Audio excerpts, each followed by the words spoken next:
Welcome to the Welsh Woodman Workshop. If this is your first time here, I'm a woodworking channel, really passionate about wood turning, and in tonight's project we're going to be wood turning this crotch piece of beech into a nice sort of natural edge bowl. So I hope you enjoy.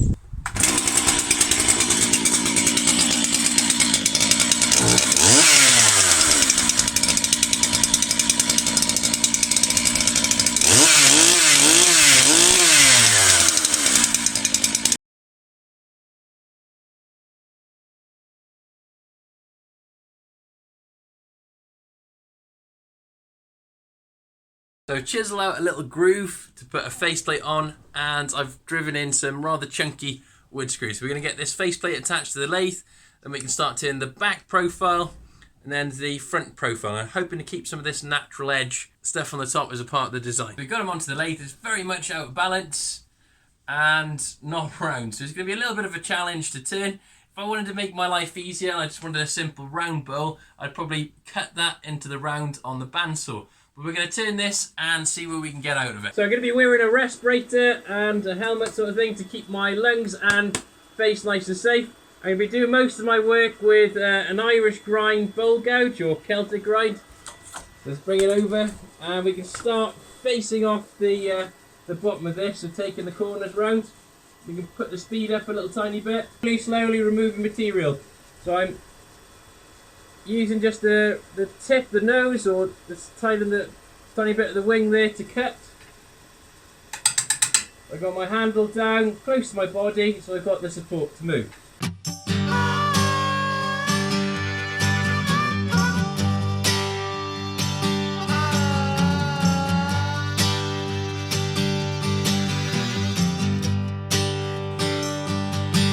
So you can see we're starting to cut away these edge pieces. So that's my cut lines, so my high spots.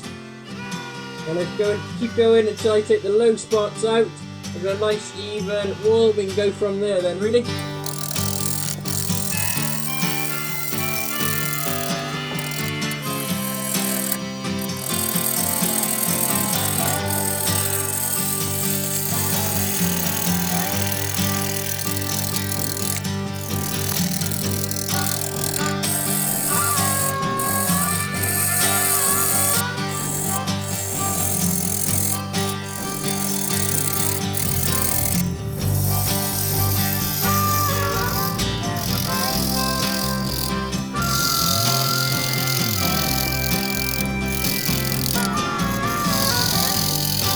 The plan is I've established a nice flat bottom now. I can start working these sides away. So I'm going to do a pull cut now just to remove material quickly. It's nice and flat anyway.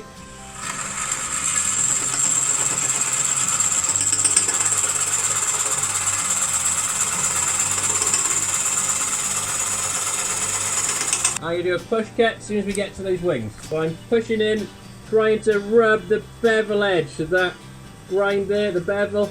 So I'm cutting just on the little nose there.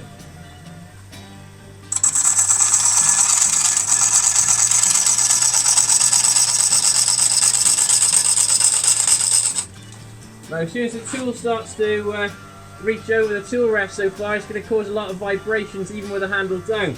So it's always a good idea at that point to stop the lathe and adjust your tool rest so you're no more than a centimetre away from what you want to be cutting.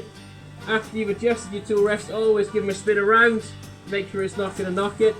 So I'm going to take down these high edges here and we can move back then to blending that in more.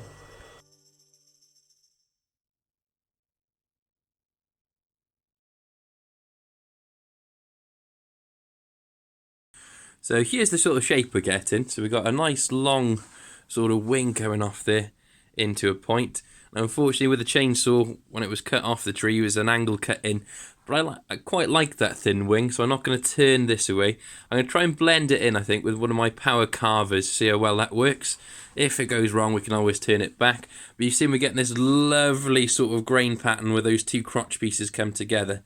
And on the other side then, we've got a large flat again from the chainsaw, but what I thought we could do is we could use the power carver to flatten this out. So maybe I could have like a flat spot where you could put this on the table to stand up as a piece of art, or place it down flat so it's as a bowl. So we're going to do some power carving next.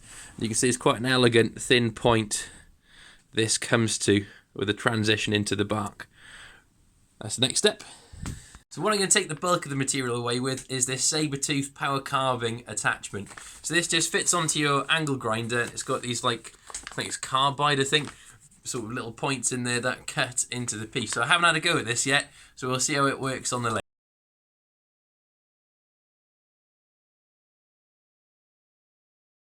Yeah, it's pretty good, that. Happy with that. Just got to blend that in now. A little bit of turn in from the bottom out. Are we happy with that?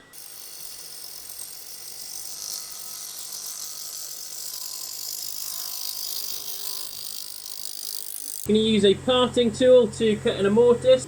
Alternatively, I could have turned a tenon or a spigot on the bottom. Not tenant, so someone picked me up on my last video.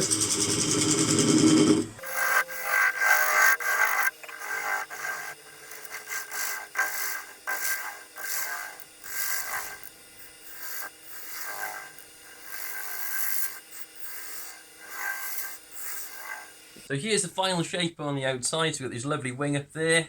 I've blended that in with a power carver and it just feels nice and smooth transition, so not like it did before. Same again with that one, it's a lovely smooth curve.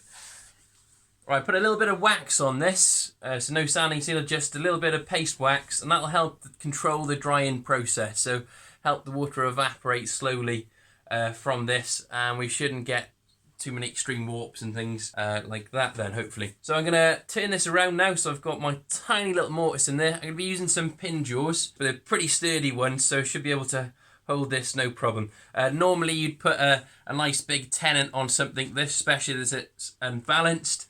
Mortises, in my opinion, tend to be a bit stronger for me, and I can get away with a smaller mortise rather than a larger tenon. So we'll see how this goes. I'm going to take it off now, flip it round and turn the inside out.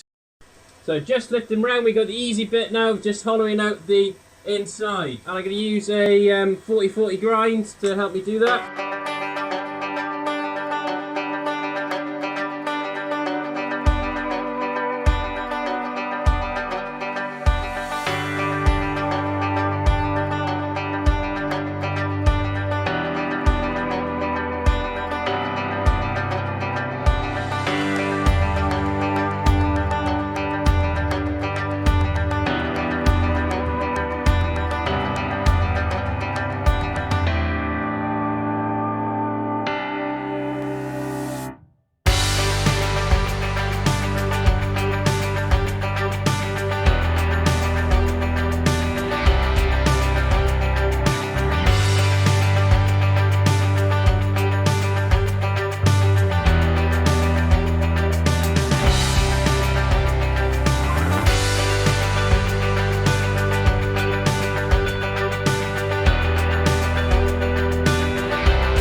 So I've got the sort of finished profile of the bolt out, a little hollow in there, and a little tip I picked up from Glenn Lucas, an amazing turner and a fantastic teacher as well, is if you go from the centre point, feel with your finger, drag out to the rim, and you'll feel if you've got any ridges or bumps in there. And also another tip, he said, is to go past the centre point with your finger.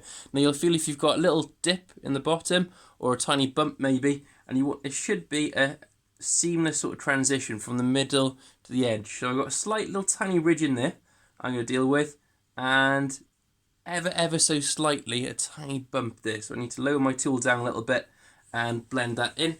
Then we'll be able to put a little bit of sanding into this, apply a wax finish, and the bowl will be done until it's dried out. So here's the completed piece. Really happy with how it turns out, and it was a lot of fun making this one, especially using the power carver to blending all these curves. And it sort of feels nice and natural now, which is good.